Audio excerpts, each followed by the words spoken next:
Welcome, everyone. Welcome to the Unitarian Universalist Church of Augusta, where our mission, I'm not sure if I'm on, am I?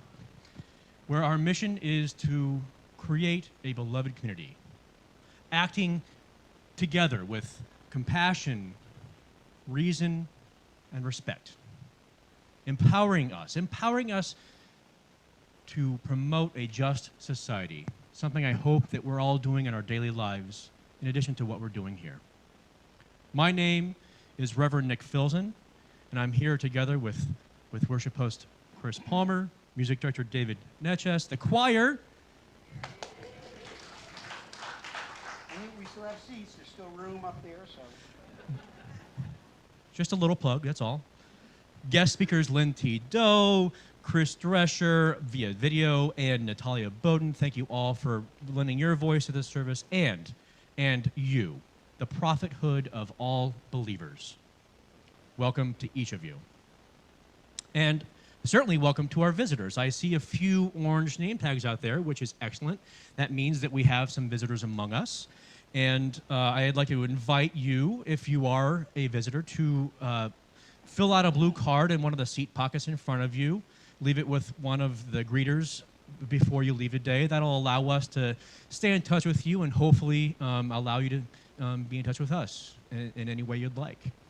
We do have childcare available this morning if you'd like, but we can stay here at least through the time for all ages, the story for all ages, the song for all ages today, and they're more than welcome to stay throughout if they'd like. Whether you're here for the first time or the 1000th, we are very happy you're here, and I sincerely hope you get what you need today. Our community events are ramping up as COVID winds down, a good thing. Here are just a few things happening, coming up in our shared lives together. Go ahead and share that first slide, Dee. I'm searching for it.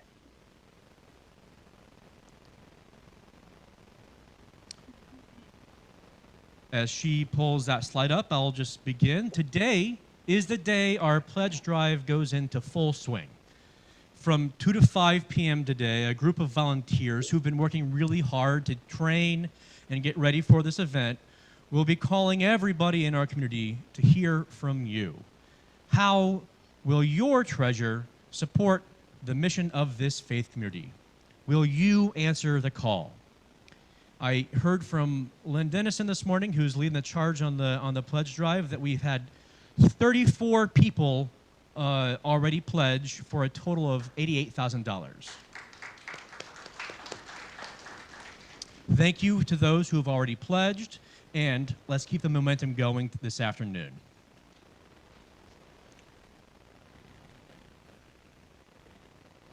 We can move to the next slide.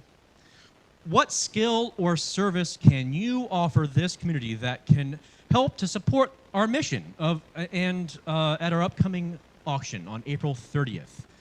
Perhaps a dinner at your house for a certain amount of seats, or gardening lessons if you have a green thumb. David and I are donating a voice and piano recital, sometimes referred to as a Liederabend. Let Ray Randolph know on Realm, and she'll add you to the donor list. It would be really cool if every person in our community were to donate at least one thing. I think that would really be a rich experience. Next slide, please. Everyone is invited to attend a slice of pie on Saturday, March 12th from 3 to 5 p.m. this coming Saturday. This is a virtual conference of small congregations with presentations on how other folks in a similar context to ours are being innovative. A great way to develop ourselves and our relationship with the wider UU world. We'll cast the presentations onto the TV in the common room, and there will be homemade pie. Here's a quick one. Don't forget to turn your clocks forward an hour next Saturday night, going into Sunday for daylight savings time. Chris, that goes especially for you because I know you're leading next week. That may have been on purpose.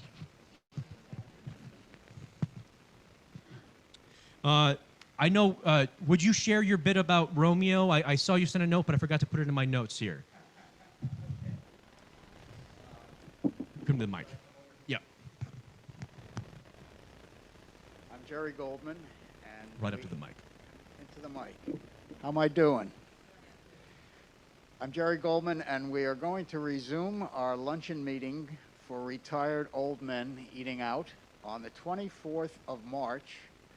I've posted an event on Realm. I don't know if everybody is familiar with Realm, but it's at the Tara Club in McCormick, South Carolina, and I'm sure once you all tell me how many there's going to be, you'll have carpools coming from the church. Right now, there's only 2 of us, and we both live in McCormick, so I don't know what's going on with Realm. And I know you don't have Realm, but just tell Dennison in his ear, and you can come too. That's Campanella I'm talking to. Folks from South Carolina come here all the time for Romeo, so maybe balance that out a little bit and go visit our friends in South Carolina.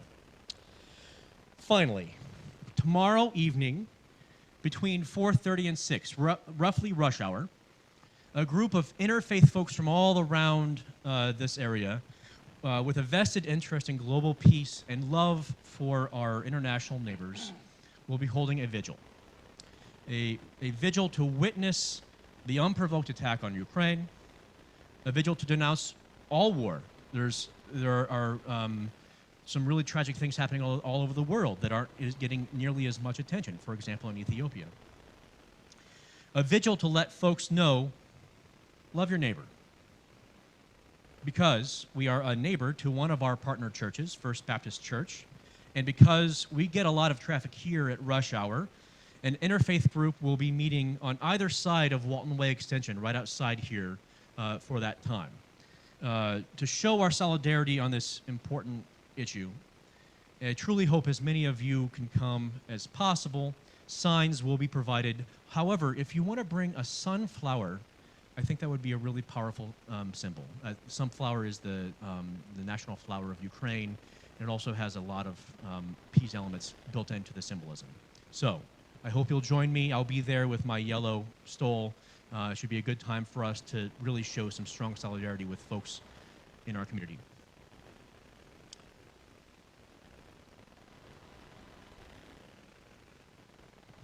You can go ahead and stop share. Today, I hope you'll answer the call for financial resources to sustain us as a community. Tomorrow, I hope you, all of you, will answer the call of love to sustain the world.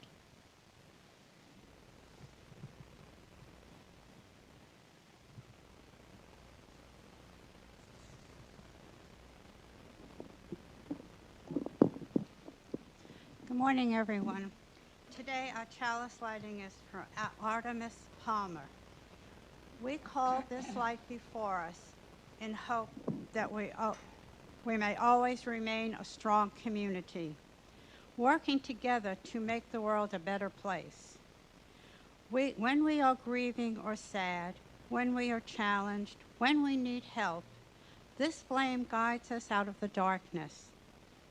When we are cheerful, when we celebrate, when we accomplish a great task, when we return to a place that makes us happy, this chalice reminds us to share our happiness with others.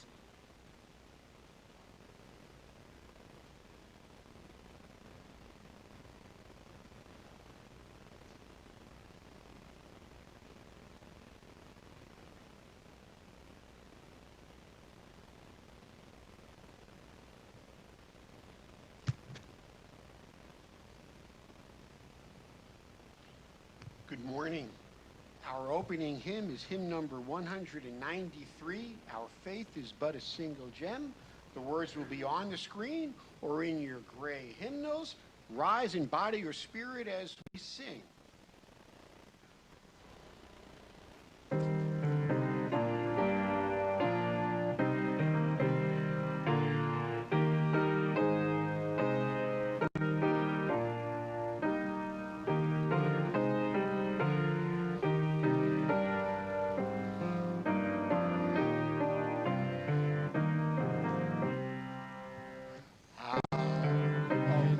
but a twinkle gem upon the thread. Supports the very Need human needs, Confucian wisdom, Christian care, a Buddhist way of self-control, the Muslims daily call to prayer, are proven pathways to the goal. From many lips in every age, the truth eternal is proclaimed by Western saint and Eastern sage, and all the good however named. Beside the noblest of our race, our lives as yet cannot compare. May we at length the truth embrace, and in the sacred mission share.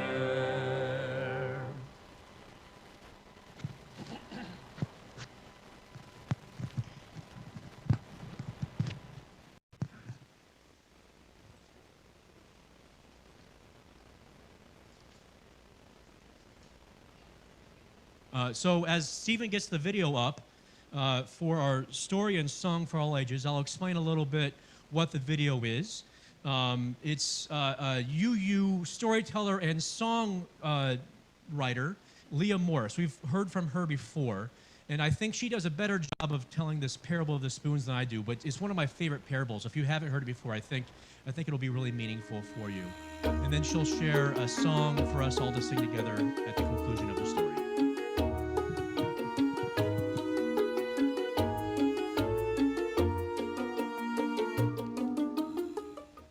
Let me tell you the parable of the spoons.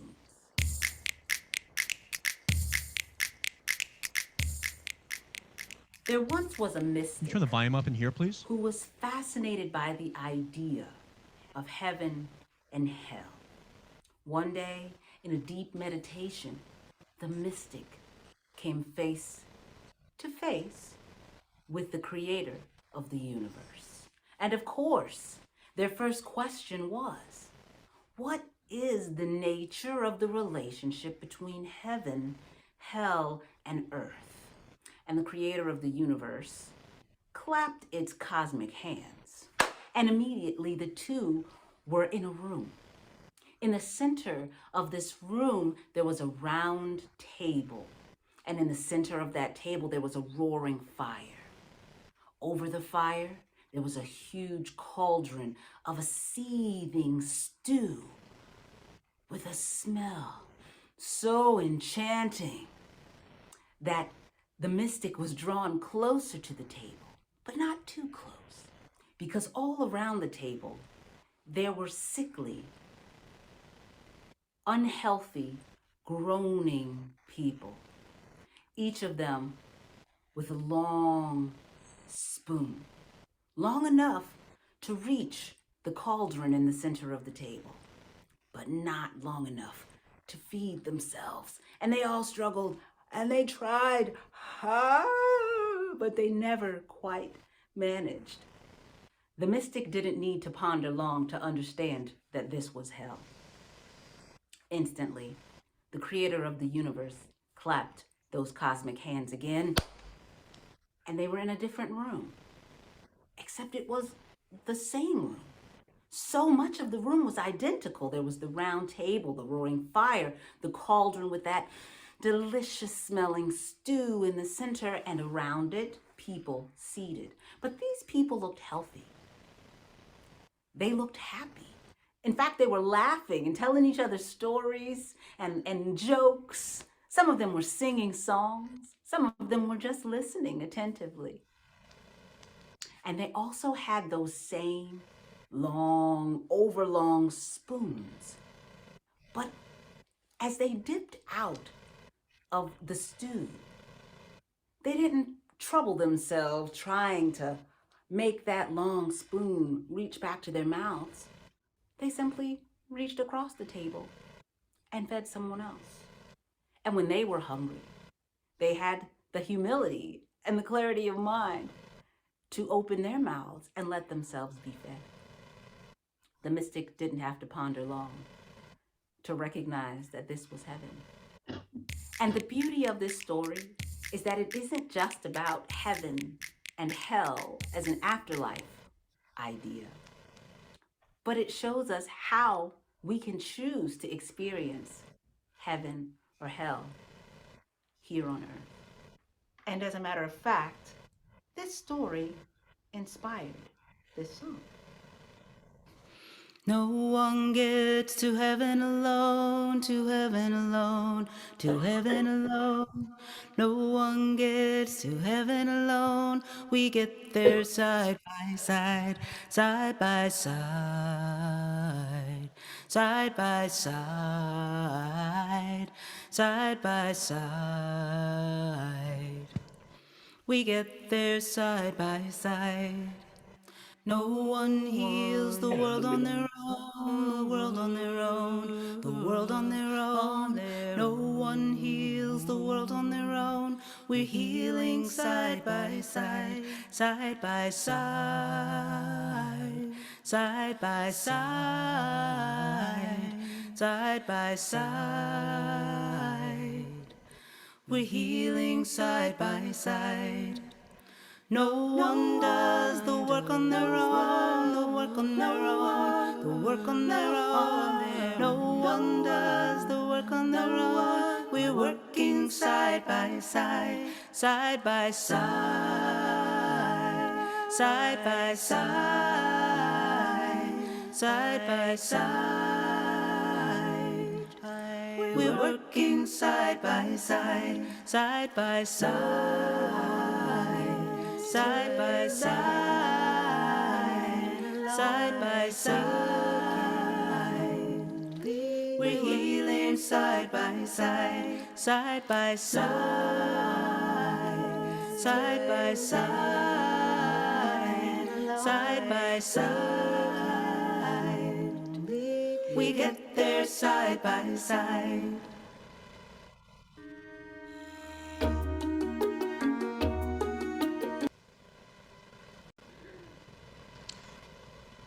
And now we'll sing our children to their classes.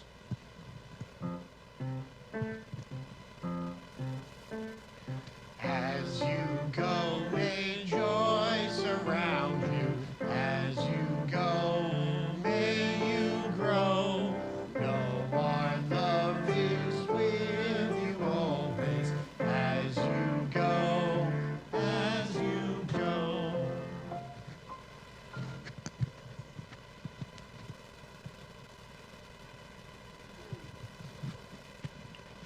It seems we've lost the Chromecast in the back screen. Are you able to get that back up?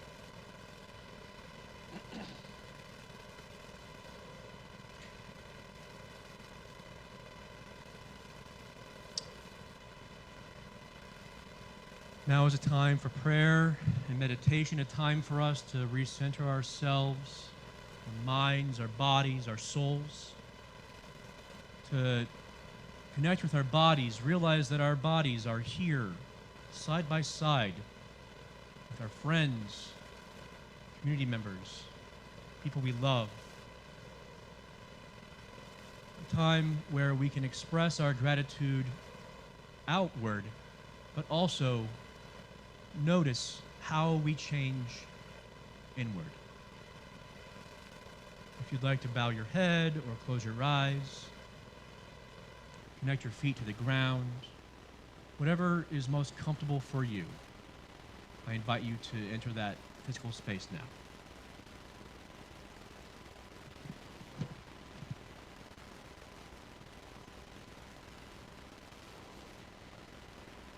Ever moving, ever creating, ever loving Spirit of life, Spirit that fills me and my lungs and my soul with air. Spirit that accompanies me, accompanies us on this journey. The journey that is sometimes hard, yes, and the journey that is made less hard by our travel companions. I'd like to express my sincere gratitude for generosity, a real gift of reciprocity. We know that it takes our efforts and our energies that folks give freely to sustain this community, to help it flourish and grow. Like the flowers and the trees and the bushes that are currently in, seem to be in full bloom all around us. The result of seeds planted long ago. Man, am I grateful for that beauty and for that time and all the different circumstances that allow that life to flourish. I hope that I can continue to have my spirit renewed by that beauty, by that life, including the birds that sing from their branches.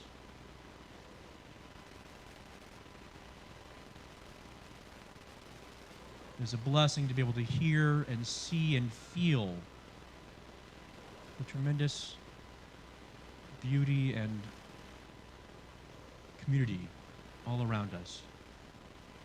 May our seeds that we plant today and every day grow into full, lush, beautiful life in the future.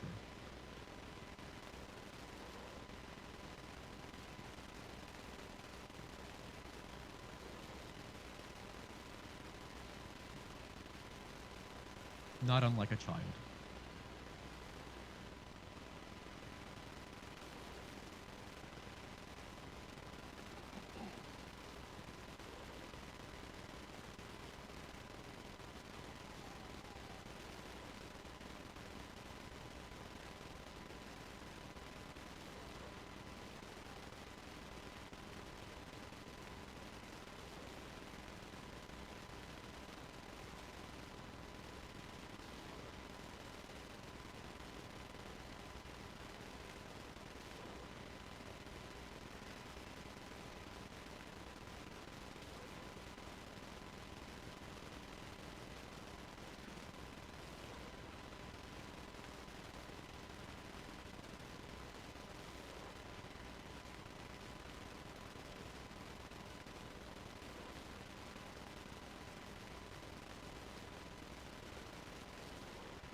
Blessed be.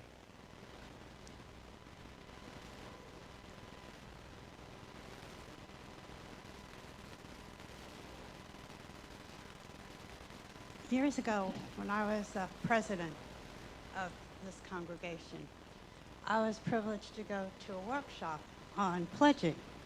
And I thought, well, that's kind of interesting because I don't like asking people for money. And it turns out that a lot of UUs are not comfortable asking for money. And I thought about that, and it seems like other congregations, other churches, other houses of worship don't seem to have that issue. They feel or they expect their congregants to give regularly and give generously, and they have no problems asking for it. And I thought, why is that? Probably because the other churches, the other houses of worship, offer a creed, they offer salvation, and they offer a place in heaven.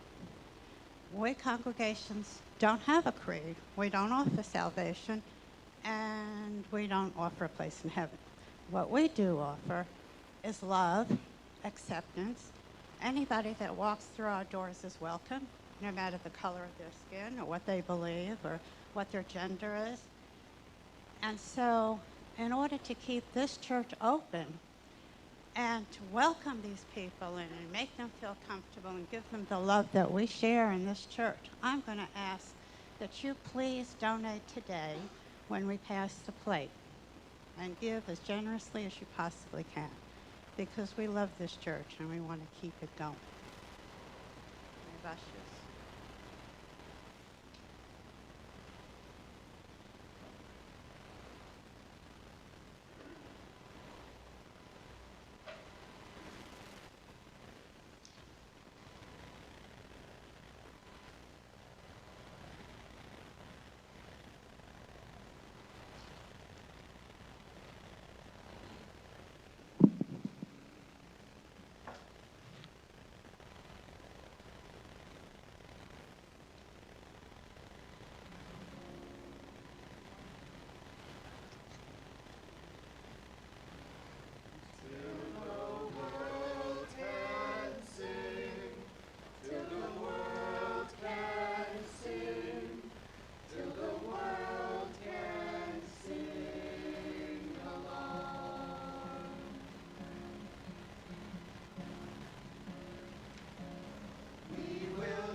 Gratitude, generosity, reciprocity, stewardship, you, all gifts.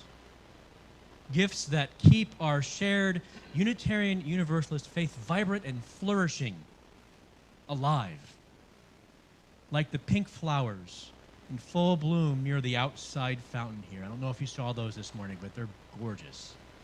Flowers that, as I said in our moment of prayer earlier, that are the result of seeds long ago planted. Flowers that remain because of the continued efforts of folks like Richard Dillenbeck and Sharon Bennett. What treasures, both the people and flora.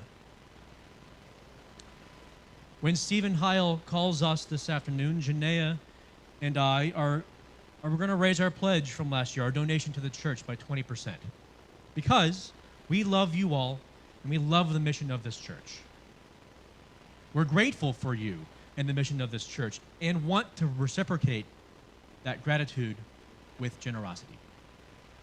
We want to reciprocate the many treasures this community offers and holds with our own treasure. And you've already heard from me, many of you have already heard from me from my pledge packet letter. Today, I think it would be much more meaningful for you to hear from your friends, hear about why they're raising their pledge, why Lynn T. Doe, Chris Drescher, and Natalia Bowden are answering the call, how they're renewing their faith with their treasure. And each time we call one of them up, I'm going to ask us all to say together their name and this phrase. Why are you answering the call today? So the first up is Lynn T. So Lynn T., why are you answering the call today?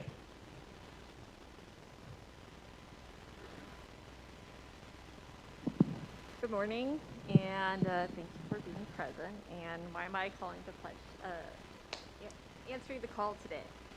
So the parable of the spoons really reminds me of my family. Well, not the hell part. I know the last 2 years have been really challenging for everybody, and we have 2 kids who are younger, who are now 6 and 3.5. Some of you probably remember the baby. Sorry, I'm getting all throat clumped. So we really look forward to being out among people we know and friends. And still, like many others, we still find ourselves short on time. And for us, our long spoon is finding enough time to spend with other people. So we joined church, about 3 years ago. And we really endeavor to come in person and in spirit, but again, we do have trouble finding enough time to do all the things that we really care about and value. And so, like yesterday, we had the best intentions of going to the canal cleanup, but we didn't make it on time. But we do make it every month financially to give on PayPal, automatic payment, which makes it really convenient and possible for us to support our UU community and church. So to expand on this a little bit more and talking to my family and understanding that we give because we have the resources to give and support others in their work when we don't have the time and ability to do all the things that we really care about and value. And we give so we can support others in their work and support our UU church to be a place, an opportunity for others to do the good work together and to build the community and promote the just society that we really believe in. Thank you. Thank you. Chris is going to join us via video today. He made this last week for us. So as we get that up, we'll say once again, Chris, why are you answering the call today?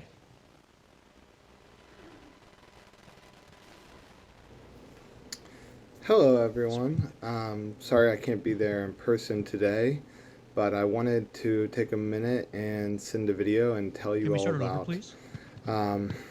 why I'm answering the call today and what my financial contributions Stephen, can we start to the video over church to make sure that mean to everyone me can hear it? and why I'm doing it. And turn the volume up quite a bit more, please. The first reason. Hello, everyone. Sorry I can't be there in person today, but I wanted to take a minute and send a video and tell you all about why I'm answering the call today and what my financial contributions to the church mean to me and why I'm doing it. The first reason is, of course, just the things I value about the church. So the sense of community that we have here, the RE programming, a place for my children where they can interact with people of different generations and of different beliefs, and wanting to have a robust, diverse community for myself and our children. And that's all very important to me, as well as just fellowship and having a good time and getting to share food and stories and with various people in the church. So I really value the community, but I think on a bigger scale, why I'm answering the call is hope. I really look at my financial contribution to the church as betting on something good being possible. And that could mean something good for me, the chance for me to be renewed spiritually, to connect with new people, to help others in a way that's not possible outside of the church. It also means hope for my family and my children specifically, hope that they can grow up in a more just world, in a world where they feel grounded in a sense of values and the responsible search for truth and meaning, and working to support all of us who are part of the interconnected web of existence. Hope for our community, hope that Augusta can be a place that is welcoming to all individuals from a range of different faiths that are people who want to work together for the common good, and building an accepting, open, democratic society here in Augusta. And on an even larger scale, hope for our country and our world to move towards those same goals. I think that doesn't just happen by participating in national organizations, but if you believe in our democratic values, if you believe in social justice that's supported by the church, that work starts locally. It starts here on the ground. And if we can build a coalition of groups that are working locally, that's really how national and global change happens, not just by large organizations making decisions. So I think that my financial contribution and why I am answering the call is really me placing my wager on hope that things can get better. And I think that's something I always want to be able to do, because I always want to place my faith in that hope. And so that's why I'm answering the call. I hope you'll consider doing it too. And I hope that this church's mission aligns with the hope you have for the future, and that you'll join me. Thanks so much.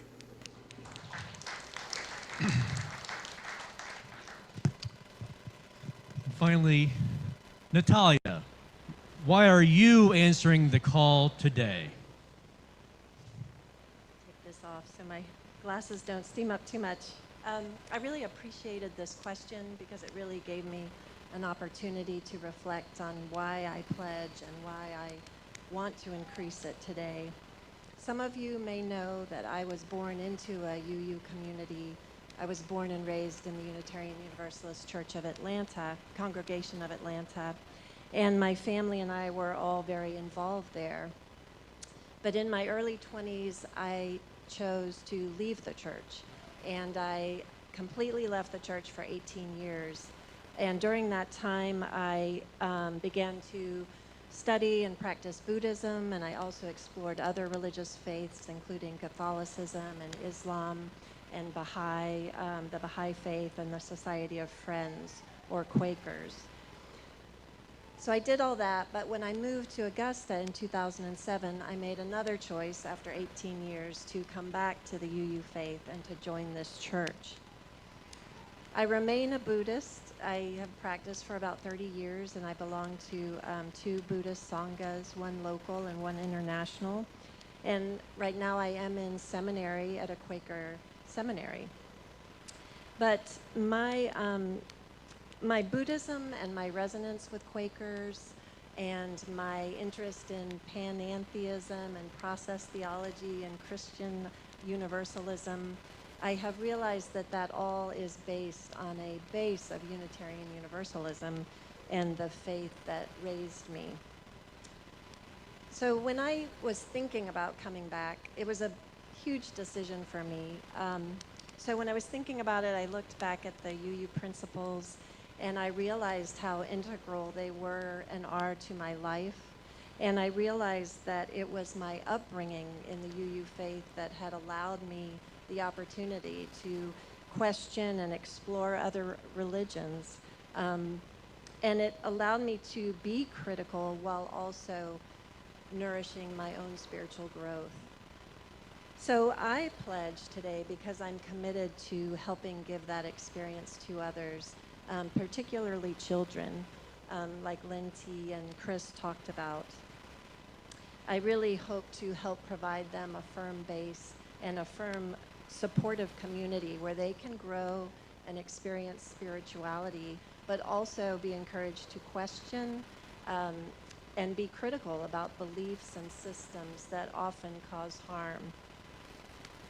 And I also think that today in our social media and our cancel culture that we seem to have developed, it's very easy to dip in, dip out, experience lots of different groups, but never really commit to any of them. And I feel like my pledge today is a way to say, I do commit. I commit to this faith, I commit to this church, I commit to all of you. And it doesn't mean that it's not hard sometimes, and it doesn't mean that there aren't people I disagree with in this church, or maybe I struggle with them, but I commit to being a part of it, and I commit to providing a space where we can all support each other, and we can support each other's spiritual growth and questioning, and we can grow together. So that is why I pledge, and I hope that you will consider what this church and this faith means to you, and you'll join me today. Thank you for letting me share with you.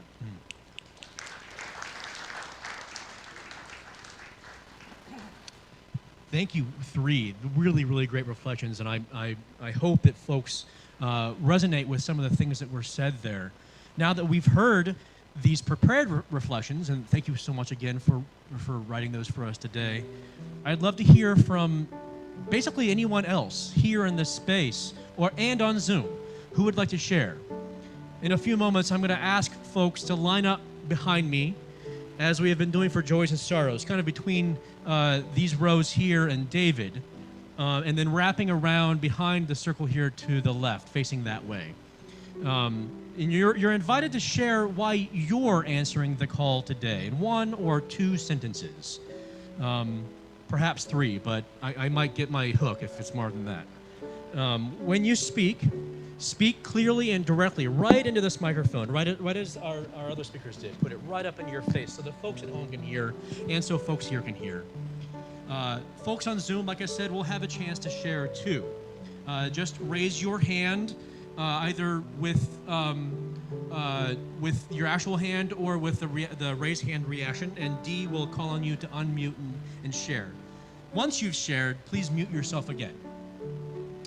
Dee, would you please remove the spotlight on the sanctuary for this portion of the service? And would you all put this on gallery view, please?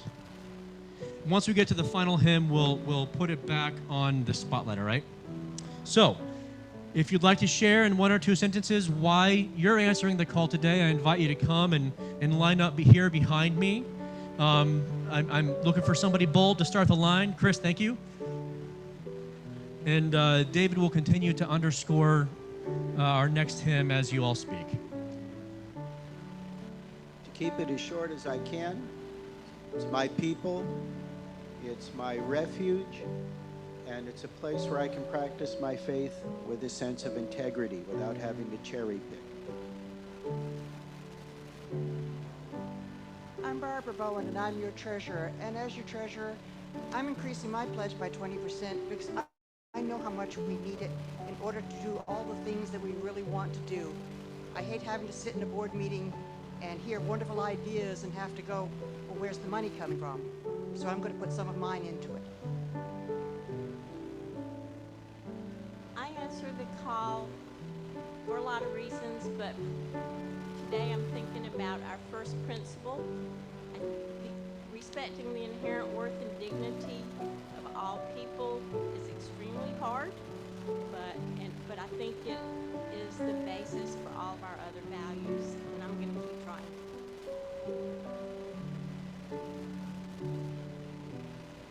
I've already answered the call. I agreed to be a canvasser, and I thought, how can I call people and ask them to donate if I haven't already done so myself? And the reason that I did so is because this place is my spiritual home, and you all are my spiritual family.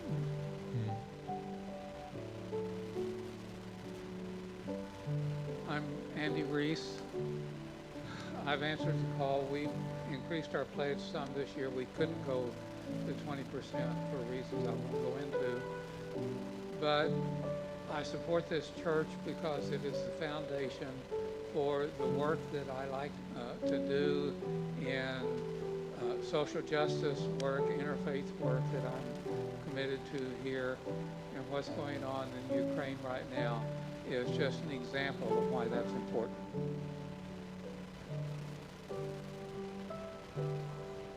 Hi, I'm Tim Hunter. I love this church, sense of community. So because of that, and don't tell Nina, we're going to increase our pledge by 40%, but there's like one really strong reason behind that, and it's because I have a full-time job and I can afford it, so.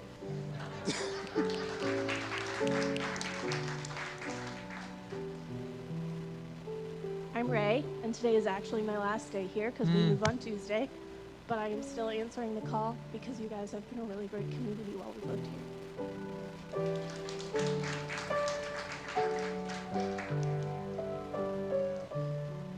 I'm going to try to close this out without tearing up.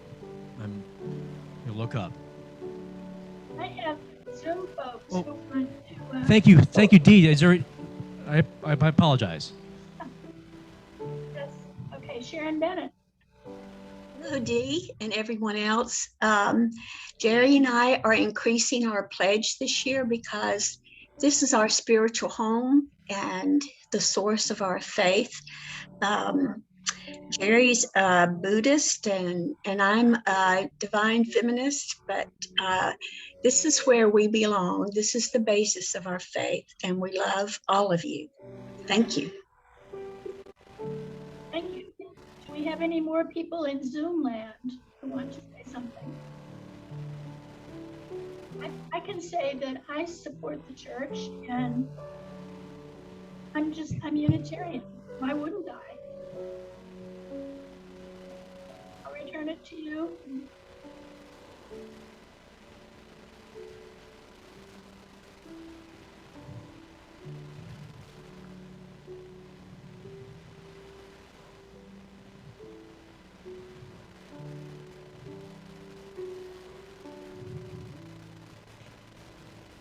It seems like that is the end of our Zoom reflections, and I appreciate everyone's thoughts, everyone's concern, everyone's hope for what we can do together here in this space, within ourselves, and beyond these walls.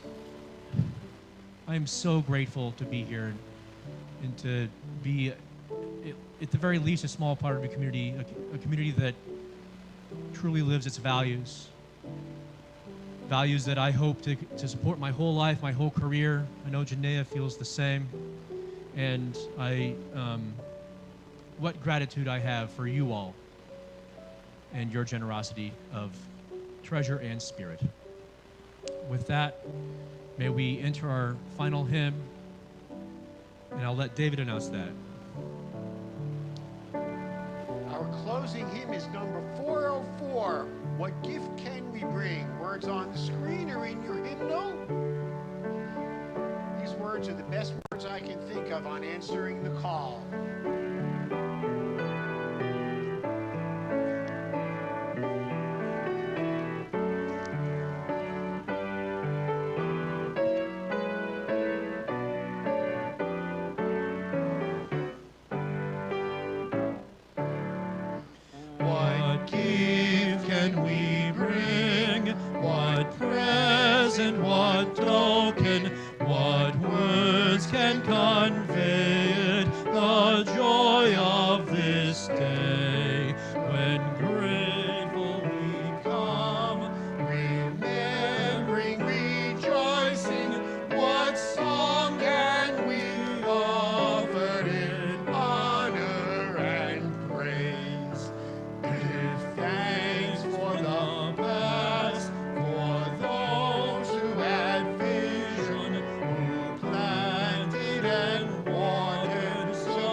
remain standing if you'd like. We'll be back up in a second.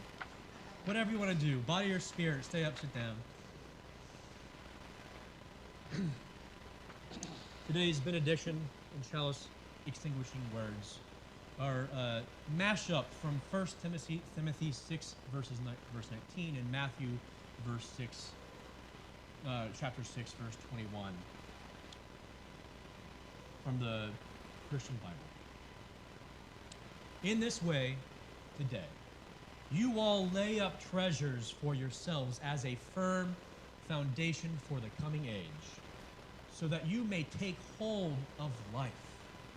For where your treasure is, there your heart will be also.